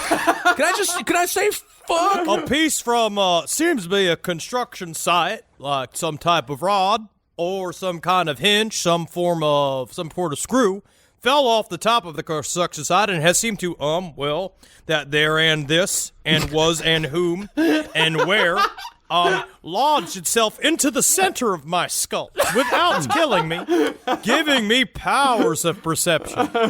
Well, I don't know what that means, but Stephen King cannot end a book. Well, then they moved on to the ages of the boys. Griffiths claimed that the fact that they were 8 years old was significant in a magical sense. And now what we're going to do a bit of a back and forth between Griffiths and Damien's lawyer. And this is, again, totally from the court transcripts. All right. Okay, now is 8 a factor because that is a witch's number? What's the significance of 8? Okay, in Crowley's work, he discusses that sex before 8 or you lose the magical power. Sex before 8 or lose magical power. Okay, so that if the victims were all 8 years old, then that wouldn't be sex before 8, correct? I said say 8. I'm sorry, not 9. 8 or before. Verbatim. These are just words. He's just saying words. I mean, honestly, I thought he was just going to tell the joke about 7, 8, 9. But, God, so the jury, they're just eating it up. But how do you even eat that up? What Because it's just words. It's just wacky words. You say Crowley, you say blood, you say 8, you say witch, you say magical. And they know they don't understand it, but they don't need to understand it because Griffiths understands it. And let's get even further into that shit about how much Griffiths supposedly understands, because Griffiths went on to say that this belief about the sex before 8, he said that it's shared by the OTO, whom we know as Ordo Templi Orientis. But Griffiths didn't say Ordo Templi Orientis. He called them Ordo Temporis Originus. What? Which I think, I did a little bit of Latin translating. I think that means Order of the Beginning of Time, which sounds super cool. Yeah. Sure, it just sounds like people that are early all the time, which is not cool. Honestly, I don't like early people making me feel late for being on time. But the thing is that nobody has ever heard of Ordo Temporis Originus. Because it doesn't exist. Yeah, It's not a magical order. Either Griffiths didn't know what he was talking about, or he knows about some super weird shit going on out there that isn't written about anywhere on the internet except in transcripts of Griffiths' testimony. All right, So you mean to tell me that Griffiths is the pitchfork of the occult? Let me just open up my book of nerd. OTO. Don't find it. This is like an old-timey nerd alert bell instead of the siren. It's just like, dong, dong. Well, I got a theory about all this. See, Griffiths, he said during his testimony when he was defending his credentials that he spent quite a bit of time in San Francisco and such hanging out with occult groups. Oh my God, he just sucked up. He did something with the man, and then he woke up and was like, oh, I don't know. Oh, that witch got me again. Got me good. I told that witch man to not let me suck his penis. I do not want to be hypnotized. I'm supposed to be home with my wife. Well, Griffiths, he's not really what you call a hip dude. Right. You know, you could see this dude coming a fucking mile away. And this is like late 70s, early 80s, occult San Francisco. Most likely, Griffiths was probably just everyone's favorite guy in the occult community to fuck around with. I mean, I'm sure they just told him all sorts of crazy shit because they knew that he'd believe anything they told him. Sure. We like binaries. We like opposites against each other. What it's a part of the occult thinking, what's fun is to have a guy like this square around that you can joke on or talk and have, because in a way, not only does it sort of solidify in a weird kind of backwards logic that I like playing with, it solidifies the fact that I am smarter than this person who's supposed to be the arm of the law and all things pure. I keep him here essentially as my plaything, and I lied to him. We all do, because he's sitting there taking all these notes, and we're just having a blast with him. It's also, strangely, it balances me out. It makes me feel powerful knowing that I can dance circles around this guy who's sitting in the middle of... Because 1980s occult San Francisco was fucking ballin'. I wish I was there for that shit. That sounds great. The kids of that generation seem to be real fucked up. Yeah. Yeah, I mean, as far as what they told him, like later on in his testimony, he name-checked a cult called Krytos, and he said that they removed testicles so they could get at semen, and that makes no sense. Make no sense. Yeah, that didn't make any sense at all. What are you going to do? It's like removing the worker so you can get some good, that's like removing the worker so you can make cars. How is that even possible? Again, this belies some of my ignorance, and I don't want to have the audience to lose faith in my expertise, but if you just got balls and you squeezed them, would it come out of them? Like, or does it gotta come out? Like, no. This is like in 6th grade they talk about this stuff. I don't remember 6th grade. Yeah. Yeah, I don't know how cum is made. How did the Siemens get born? The vas deferens, I think. Isn't that the thing? Because like I don't know. in there. You have too much coconut milk. I don't know what the heck. I don't Something know. happens. But the thing is that nobody's ever heard of Krytos either. You know, Okay. and I've got a book. It's a really fun book. It's called Cults That Kill. And I've flipped through it over the years. It's a satanic panic book. And when I was researching this, I pulled it off the shelf and I opened it up. I was like, well, maybe there's something about Krytos in here. And I opened it up, and the first page that I saw was a quote from Dale Griffiths. Really? Yeah, and this guy was at the forefront of law enforcement saying that pretty much any murder that's kind of weird is occult related. Synchronicity. But Krytos, not there. Like, Yeah, nothing honestly- did not exist. So he's getting all of his positive reinforcement from this stuff, too. He's getting Yeah. published. Everyone's He is. listening to him. Oh, yeah. A part of it is that I can see why he held sway over the court, because he really was the guy at the time. He was the face of satanic expertise. Sure. Yeah. And you know what? I have no doubt that Griffiths saw some awful shit at one point. I mean, it's most likely he saw a pentagram or something similar somewhere at a brutal crime scene. Like, this shit got stuck in his head somehow. He's not, Sure. Griffiths is not Jerry Driver. Maybe Jerry he's- Driver made all this shit up. But Griffiths, like, he saw some horrible shit that turned him to this. Maybe he saw the first Starbucks go up on Haight-Ashbury. Who knows? But he's definitely not the expert that he claims to be. Like, he does not know his shit. He's got himself all wrapped up in a worldview that just did not exist and still does not exist. So after the OTO shit, Griffiths went into more numerology, saying that the fact that there were 3 kids was significant because some think the beast actually wrote 6 as 3, so 333 is really 666. I hate it. I hate that dumb shit. Yeah, and then he rounded it all out by saying that the injury on the left side of the face on one of the boys was significant because of the whole right side is good, left side is evil thing that all Satanists supposedly believe. The whole median line of the body, right side good, left side evil. This is a court of law. Why are they talking about this stuff? This is not evidence. This is nothing. This is make-believe. Well, because that's what I'm starting to realize. Oh, it's like when they make it their motive, they can do this, right? Because then they have a legal precedent. That's what our friend Sina Ghaznavi, who is the lawyer that I call with all my lawyer questions, and when he says is stuff like that, it's that if you set up this line of questioning, then all of this stuff is admissible. Yeah. Even though it is horseshit. And I was talking to Cena at the wedding. He loves when you call with all your questions. He loves it. Why did he pass the bar then, if he wasn't going to talk to his friends? Well, after that, Griffiths went for Damien specifically. He used all sorts of quote-unquote evidence, from Damien's Master of Puppets poster to Damien's Book of Shadows journal to just a fucking dog skull that he had in his room. Judge, we the jury find this got to be rock and roll. Is that part of Wow. And honestly, it's also you would be hung from a gallows, Marcus, if they looked at your fucking bullshit just for a second. Yeah, they do not want to look into my office. Well, you're just interested in things. There's nothing wrong with being interested in things. Nothing wrong at all, And to hear Burnett talk, because I read the whole transcript of Griffiths' testimony, and to see Burnett try to wrap his head around is something simple as a Metallica album, and he was like, look at him, he's like, what is that? He actually says, what is that? Master Puppet? What is Master Puppet? Yes, I watch. It's a great. Meanwhile, if they just put on Master of Puppets for a second, he would start shotgunning beers.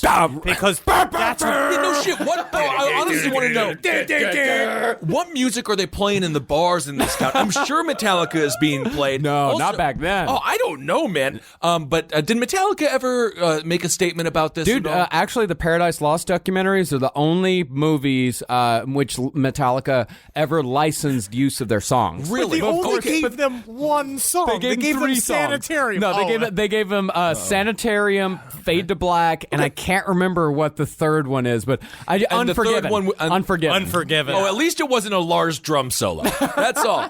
Although he's a very talented drummer.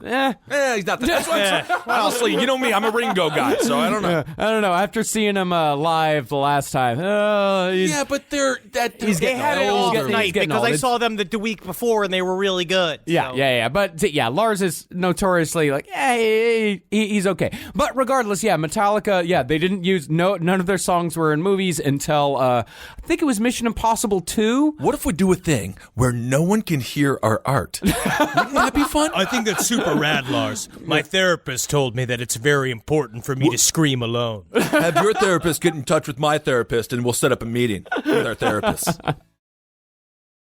The thing is, they put together all this shit to say that Damien was most likely involved in the occult. His little stupid goth kid journal, Metallica poster, dog skull, but the thing is, they still had to tie Jason Baldwin into this, and Jason Baldwin was a little harder, but they managed it. What's about to follow, and again, I want this verbatim, just so people know how dumb it is. This is John Fogelman, the lead attorney. This is his exact reasoning from the trial transcripts as to why he thought Jason Baldwin was also an occult practitioner. All right. It is my understanding that part of the involvement deals with obsession with heavy metal music, chains and forms of dress, wearing all black. And I believe the proof would show that he had 15 black T-shirts with the heavy metal thing. And he had some kind of animal, either claws or teeth. I think they said they were claws in his possession. Verbatim. What? First of all, it's weird that they're counting this kid's T-shirts. And I cannot that is absolutely insane. That's insane. And that's how because that's the whole thing about Jason Baldwin. He's tacked on in this case. They got him on T-shirts. T-shirts. That is exactly what they got him on. If you tried to count the amount of black horror T-shirts I have, they would make me the king of Satanism. If this is what they would say like I was the grand conquistador of all evil, because I probably have 100 horror T-shirts. And to be fair, I don't even want to just wear black T-shirts, but my body is sad, and it's the only thing that works for me. It's what Johnny Cash said later in his life. They're like, why do you always dress in black? He mentioned the death row stuff and prisoners, and then he tacked on, it's also very slimmy. So that's why I do it. I would love to wear a white shirt. Yeah, and this shit was enough to brand these kids as satanic cult killers. Because of their apparel. Thank God they didn't have a Jinko in town. No. Good Lord. And we're not saying that people don't use Satan as an excuse to kill, because we've already mentioned Richard Ramirez once in this series, and there's so many different crime scene photos of dudes and ladies with pentagrams cut into their chest or in their arm or whatever. But to bring another serial killer into it, Gary Ridgway sure as hell used Christianity to justify killing 71 women over 16 years. He even had a Bible verse to point towards for inspiration, Ezekiel 16:35 through 40. The murders are the problem, not the faith of the murderer. Yeah, the point David Berkowitz said a dog told him to do it. The point here is that a pentagram doesn't make you a potential cult killer any more than having a Bible makes you a potential serial killer. Right. Nice. It might make you pieces of shit. It might make you a thief from those hotel rooms, though. The Gideons. Yes. So after Griffiths, Fogelman and Davis brought in a couple of girls from the softball confession, had both of them tell their stories, and that was it.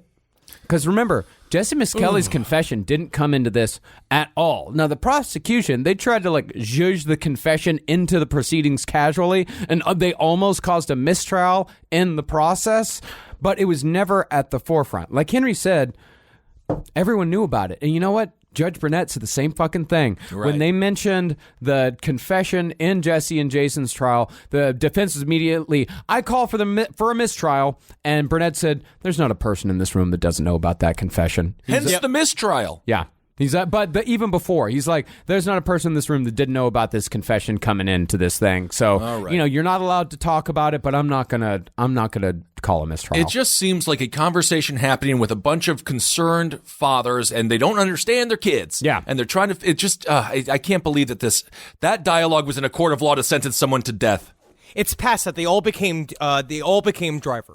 The entire court became driver. They became this idea because of the nature of the way they live and the nature of these crimes, they all got an inflated sense of self. In my mind, this is obviously my opinion, but they have an inflated sense of self where they looked at all of this and being like, we are conquering the devil today. Yeah. That's how you flip it. You flip into this idea of this very intense mythological battle when you really are like these. No one's thinking about any of these kids. Right. They didn't think about the boys that were murdered, and they did not think about Damien Echols or James or Jesse. They don't think about them at all. They view them all as like they're all now pawns in this game where they have to defeat Satan. It's interesting. It seems to me a little bit after 9/11, obviously the worst tragedy on American soil. But after that, I was at this small town, Menominee, Wisconsin.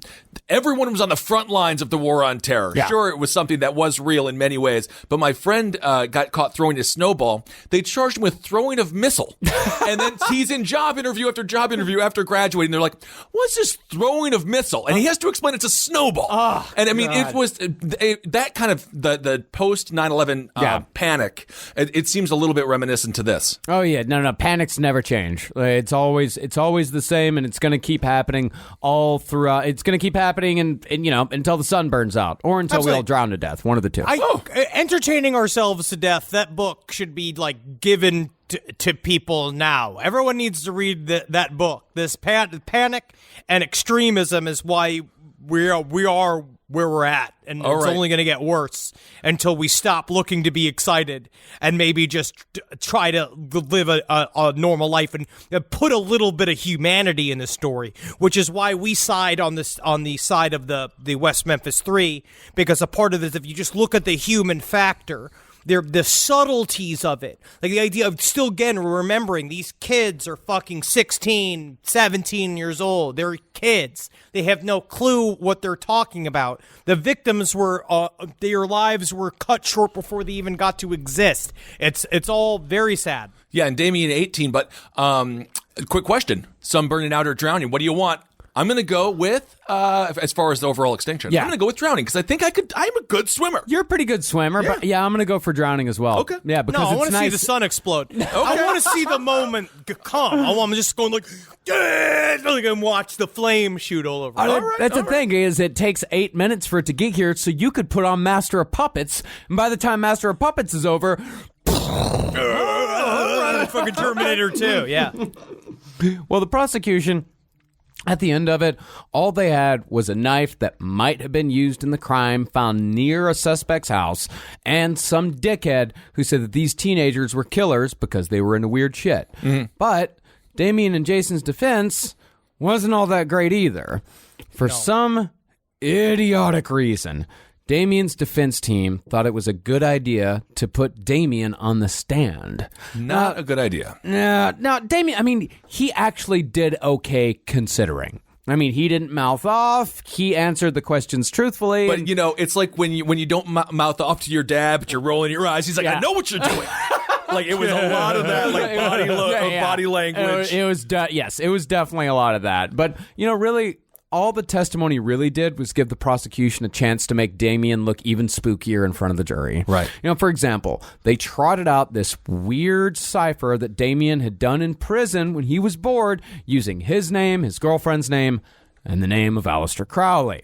Of course, that gave the prosecution talk about Crowley again and all the weird shit Crowley had done and said. And when they asked Damien if he'd read any Crowley, Damien totally could have just said no.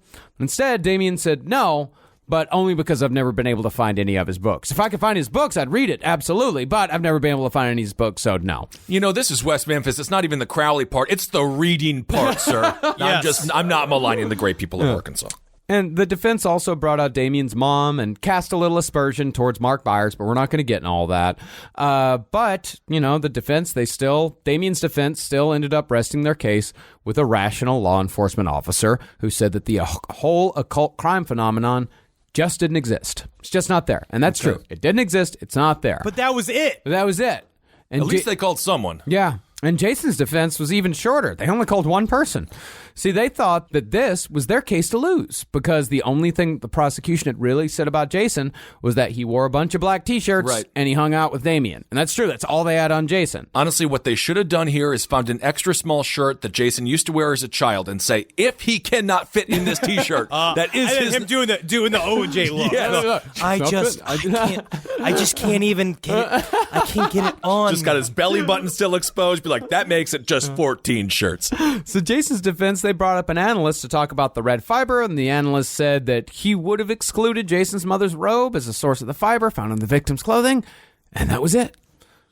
And after all that, the jury deliberated for less than 5 hours before reaching a verdict. It's never good when the jury is like, we got it. When's the wheel on? Yeah. Is wheel on at 6? Can we wrap this up? And this was far less time than what Jesse's jury took. Jesse took it took a day. These guys, 4.5 hours. Jesus Christ. To decide someone's death. Yeah. On Friday, no, this is just to see if they were guilty or not guilty. Right. Yeah, on Friday, March 18th, 1994, Damien Echols and Jason Baldwin were both found guilty of capital murder.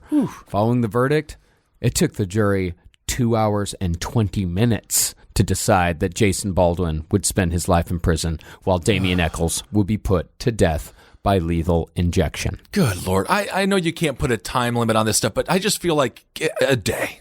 Come on. If you get to bring Stephen King into it again, it's like if you can't watch The Green Mile in the space of time, then spend a little bit more time on If you can't Just watch think about John Coffey for a second before you decide to sentence him to death. Good Lord. I don't think I could ever do it. That's probably why I will never be a juror on a murder trial. I'm just so against the death penalty. Yeah. I can't imagine sending this kid to death. But And then after that came 18 years of waiting. 18 years. And waiting is a nice way to put it. It was absolutely horrendous. Yeah, I mean, Jason, he ended up doing just fine by his own admission. He actually said that he figured out prison pretty fast. He found a nice little niche for himself working with computers.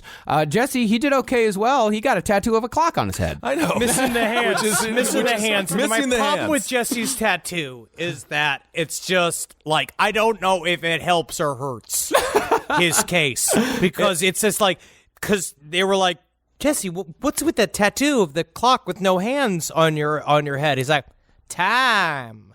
Well, I think I don't know. It is an interesting tattoo. Not the worst tattoo I've ever seen as far as prison goes. It's as far as prison. It's just it looks like a bad yarmulke or something, or Right. not even that. Like it doesn't. You just look at it and you're like, what am I looking at? It's a And you're prison not even tattoo. not even listening to anything. I found it so hard to listen to anything he was saying because I was staring at his fucking head and trying to figure out what is that. It gives him the same weird hairline of, do you remember George Clooney during the ER days when he had the Caesar cut? It sort of looks like that. But then he shows you and goes, time. And you're just like, I know, man. I'm with you, man. Well, Damien's time in prison. I mean, these guys, Jesse's getting tattoos and, Jason is working with computers, but Damien's time in prison was nothing but pure fucking misery. Because they thought he murdered three children. Yeah. So there's a couple of excerpts from his book, Life After Death, which if you haven't read it, I just highly recommend it. And I won't read these things necessarily exactly, but of course he talks about how the only energy directed at you is hatred, rage, disgust, stupidity, ignorance, and brutality. He talks about how that affects you, and then he tells this story about how there was just a bunch of mosquitoes outside of this really swampy prison that he was staying at. I believe it was Varner security prison. And he tells this story. He says, the entire ground is like one giant mosquito hatchery. If you think you know what a swarm of mosquitoes is like just because you've been camping or sat in the backyard on a summer night, then you're badly mistaken. I've seen entire walls covered by blankets of mosquitoes. Every time you take a step, a cloud of them rises from the ground. I've literally cried in frustration more than once because the mosquitoes were such a torment. My hands have been bitten so many times that they basically would swell up like sausages, and every year the wall looks like an abstract painting because of the blood spots from the smashed mosquitoes. So just imagine that you're buried alive and constantly attacked by walls and walls of mosquitoes. There was no sleeping, and he goes on to say this continues all summer long. It gets even worse when the mosquitoes discover they can breed in the toilets in the empty cells. So it is horrifying. He also tells this story about his cell, the first one that he was in. He says he saw a shape of a dead man on the wall, and the shape was this man etched etched his body in pencil. Traced it, yeah. Traced his body in pencil. And he talks about looking at that, and he could not erase it. He said, if I erase that, that's the last living memory of this person. He said, the next person who rolls into this cell, they can erase it if they want to. But he stared at that for years, the outline of a person who was put to death before him. Yeah, and he was also he was in solitary confinement for the vast majority of it.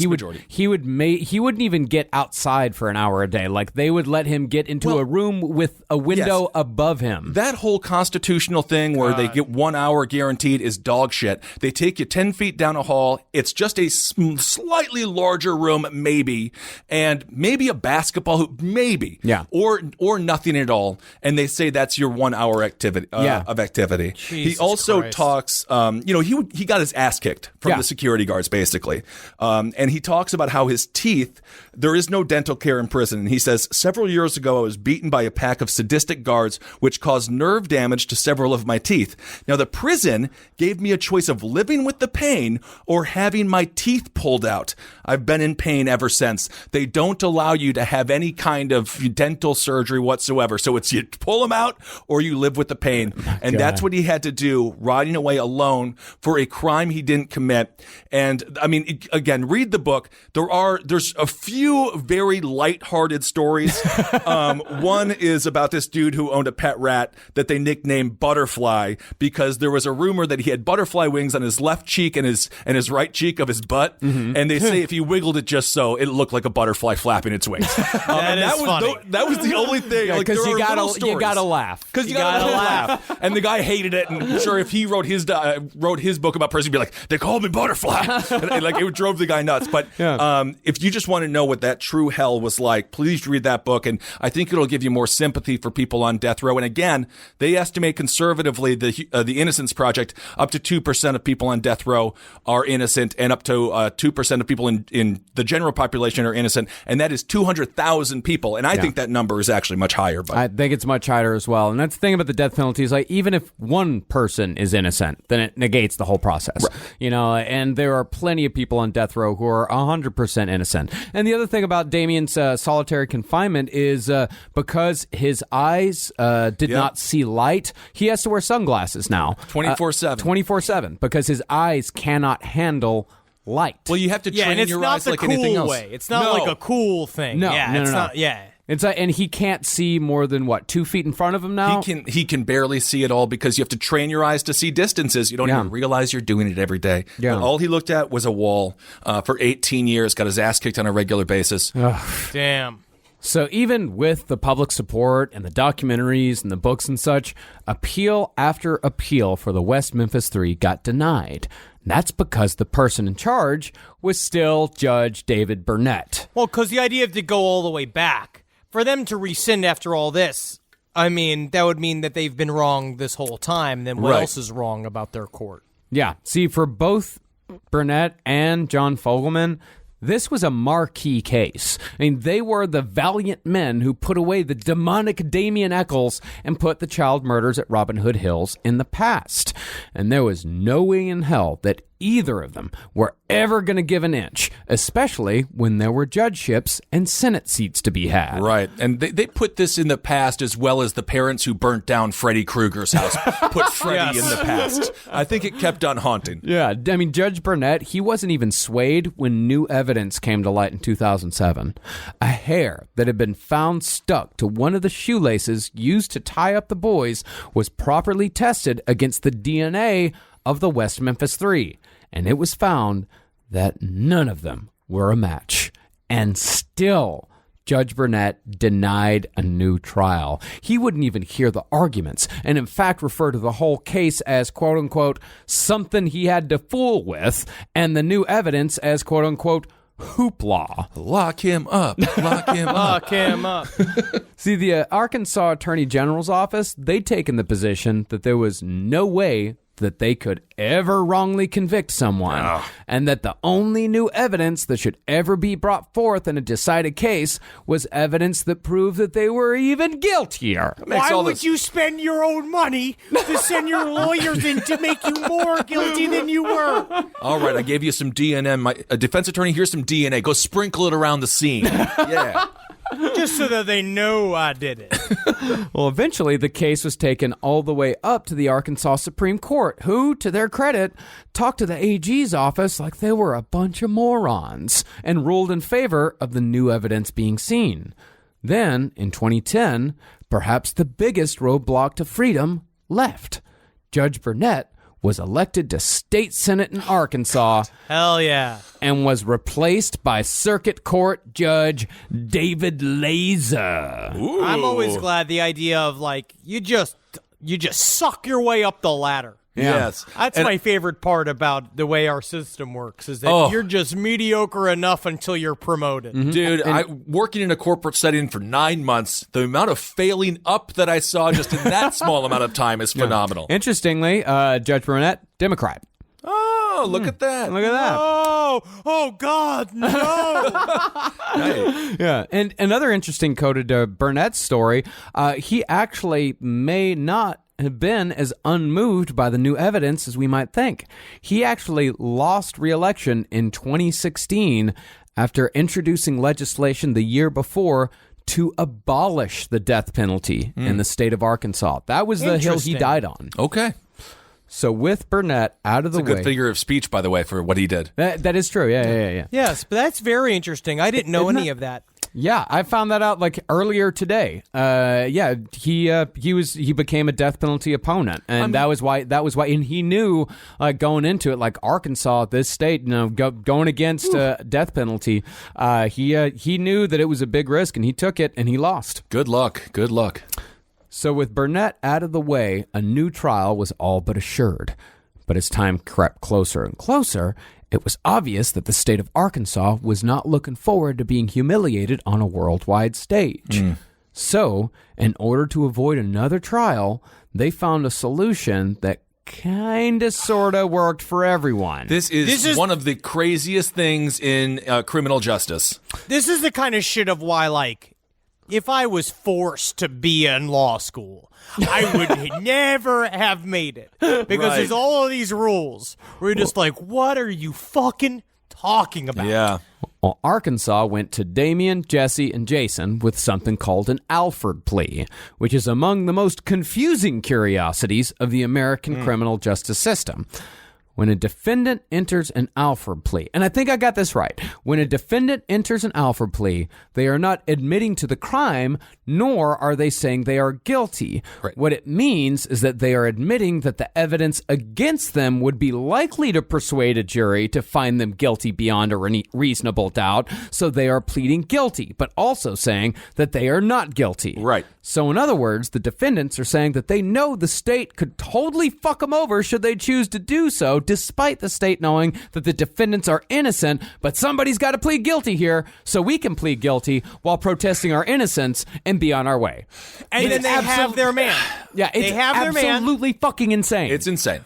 But it's obviously, I imagine someone, if we did get it wrong, will correct us. But we will take that, honestly, because it's one of those things that I don't fucking understand it. No, it's I think not that you to did be it, you understand it. So if somebody can explain it better, sure, and we'll acknowledge it. That's the best I could come up is with. not to be understood. Yeah. This just maintains the state of Arkansas has never put anyone on death row that was innocent, never even imprisoned anyone that was innocent. They maintain their innocence, but the state can maintain their guilt. That's it in a nutshell, and it is total... The amount of yoga you have to use in your mind to make this a plausible thing. Well, there was a precedent. I mean, this went back to a case from, I think, 1964. When Batman sued Alfred, I think. Yes, I remember that. He said, he touched me in the suit. And he said it doesn't count because I couldn't feel it through the Kevlar. I made you knew Batman. he was doing it. But you know what happened is that but then they also, from what I understand, they can't sue for civil recursion, so they can't make money back from the state. So in the case of the West Memphis 3, if they were to take the deal, they'd be out of prison that very same day. But the thing was, not all three of them were keen to take up the state on its offer. Jessie and Damien, they were all for it because Jessie's like, I don't give a shit. what gets me out of prison as long as I get out. And Damien's like, I'm going to die if I don't get out of here. So please let me out. And I do want a little correction. Jesse did request that he could stay in prison long enough to get the The hands on the clock. I know my friend Angel Dennis. He said to me he could get the hands done for just a couple of jerks. You don't need to do it anymore. But Jason, he almost sunk the whole deal out of principle. He wanted a new trial because he wanted to show the whole world just how bad Arkansas had fucked up. Yep. He wanted to leave prison cleared completely, and he was fully willing to risk dying there to do it. But what eventually convinced him was Damien. If these guys lost this new trial, Jason and Jesse, they just go back to their lives that they've been leading the last 18 years. Those nice little grooves that they had formed over the last 18 years, they just go back to that. Nicest as nice as it can possibly be. As nice as it can possibly be in hell. Yeah, they'd go right back there. It'd suck, but they'd still be alive. Damien wouldn't be. If they lost that new trial, Damien would definitely die in the lethal injection chamber. Mm-hmm. And so, to save his friend's life, Jason Baldwin took the deal along with the other two, and the West Memphis Three finally left prison on August 19th, 2011. Oh, and again, had the Rockstars known it was going to take 15 years, I do wonder if they would have been so gung-ho on defending them. But what can you imagine that? You're in cuffs, you're never walking, you can't walk anywhere. It's a nightmare I have all the time. It's a nightmare that I have about being in prison for a crime I didn't commit. But then one day, you sign this piece of paper, and you're free to go. You're gone. It is crazy. And then you're just in the world. It's the closest thing to being abducted by an alien. Yeah. Because what the hell? I mean, 2011 compared to what was it, 93, right? 93, yeah. The world has changed so much. Mm-hmm. I mean, unbelievable. Just try to explain Kid Rock. Just explain how that got really popular. He's meeting with the president? What? Now, we're not going to go into all the evidence concerning the other suspects in the case. I mean, it would be highly hypocritical for us to do so. Plus, we don't really have the time. So if you want to hear about all that, like, go watch West of Memphis. You know, they do a pretty damn good job of laying it all out completely. But the thing is, I mean, what really matters here, since Damien, Jason, and Jesse entered an alpha plea, this case is closed. Yeah, it's done. They technically got their man, quote unquote, quote unquote. It's already done. They don't have to continue the investigation. I mean, even if the real murderer is right under everyone's noses, as many people believe he is, it doesn't matter, because the state of Arkansas has made sure that this case will never again see the inside of a courtroom. As far as they're concerned, the horrific murders of 3 little boys was answered by locking up 3 innocent teenagers for 18 years, then setting them free with a shrug. Nobody will ever pay for the deaths of Stevie Branch, Michael Moore, and Christopher Byers in any meaningful way, all because the establishment would not and will not ever admit that they could have been wrong. Happy Halloween! Oh my! It is infuriating. But I would again. You know what I mean? We did a lot of research for this episode. Obviously, there are massive gaps in the whole story. I'm going to say again, we don't know what happened to those boys. We know some idea of what could have happened, how they died. We know technically the technical reasons how they died. We don't know how they ended up there. We don't know what happened. So, yes, you can believe that any one of the various suspects, whether it is any named of peripheral people or even Damien, Jason, and Jesse, that they are guilty. You can believe this, but a part of it is that is a story you're telling yourself. That's a story you're piecing together with the evidence that is put in front of you, which is what those lawyers did to convince that jury that those 3 were guilty in the first place. I would submit to you to read The Devil's Knot again, because there's stuff that we left out because it's very, very difficult. You would fall asleep while driving if you listen to it, because it would just be an audio recording of the book. Yeah. Well, and it's interesting. The author of Devil's Knot, initially, a lot of the people that were friends with her were like, "Why would you even do this? Like, they're guilty." And she went in with a very open mind, and that's why I think that book is so trusted. Yeah, and you know, we left out so much stuff. We left out all of the jury misconduct stuff, of which there is quite a bit. Like there's a lot of stuff that we like because we want you to go read the book. We always want you to go and like support the authors that do like such fantastic work that makes this show possible. But also a part of it is I am in the Bill Cooper style, right? You should read and obviously decide for yourself. But I would say to you, if you read The Devil's Knot and you look at that book and you look at all the other evidence, you could see that if, I would postulate if they didn't do it, somebody did. And it's just a fucked up tragedy because those little kids will never get justice. Yep, and those 3 children are real victims here. And now we're in the post-truth kind of horrible society where this kind of idea that you are going to go, like, now everything is revisionist upon revisionist upon revisionist. So now everybody's saying, well, it's like a whole new school of people re-saying that West Memphis 3 are guilty, mainly just because you just wouldn't you don't even trust that you're not on a disc flying through space. I don't know what to tell you. Like, if we're at this level of not trusting anything. I think you just made a flat earther argument. I'm saying it's the opposite. It's that people are. You can convince yourself of anything if you decide that you are correct, and it's important to remember. Of course, it's a fun contrarian thing to say. Like, no, I think the West Memphis 3 are guilty. Yes. Like, it's a fun contrarian thing to say because there's a lot of the evidence. Like, you can go through it, you can say like, oh, this is bullshit and that's bullshit. No, the logic doesn't work there. I mean, they do the exact same thing that we just did. It's just on the other side. Yeah, just flip. So they just flip it. I mean, people are going to be arguing about the West Memphis 3 until the fucking sun goes out. David, like, were there 3 Son of Sams? All these things. There's so many things. Anyway, shit. Wonderful episodes. Criminal justice reform has to happen. It's just murky ass fucking waters, man. Yeah. And it's so like once we're wading in them, it's important to remember that that's what we've decided to do. Once you're in murky waters, you're a fucking frog. Now just like us, a bathtub from Fear and Loathing in Las Vegas with the lawyer hanging out in it. And I want to thank research assistant Rachel Shue for her wonderful work on this, and another thanks to Carolina for helping me out with all the false confession work on episode 2. Escuela Sandre. Oh my God! Now you're doing it on purpose. No, I actually honestly thought that was he right. really thought he had it. He really thought he nailed it. That's why I was so confident. Not Sandre. Sangre. It's blood school. Blood school. Escuela Sangre. Yay! Thank you. Good enough. It's great. I want to do a couple of thank yous because I have them here in front of me. I want to thank Matt Vergas, or Vergis. I believe it is Vergas. He gave me an absolutely beautiful carved Ouija board that I'm going to be putting up in the office, which is fucking killer as shit. I can't wait to see it. I'm going to take a picture and put it on the goddamn Instagram. And also, Tarek and Caleb from the band Intercourse sent me a pretty fucking badass looking album and an alien shirt that I'm excited to wear. And I haven't listened to the album yet, so I'm certain it's good.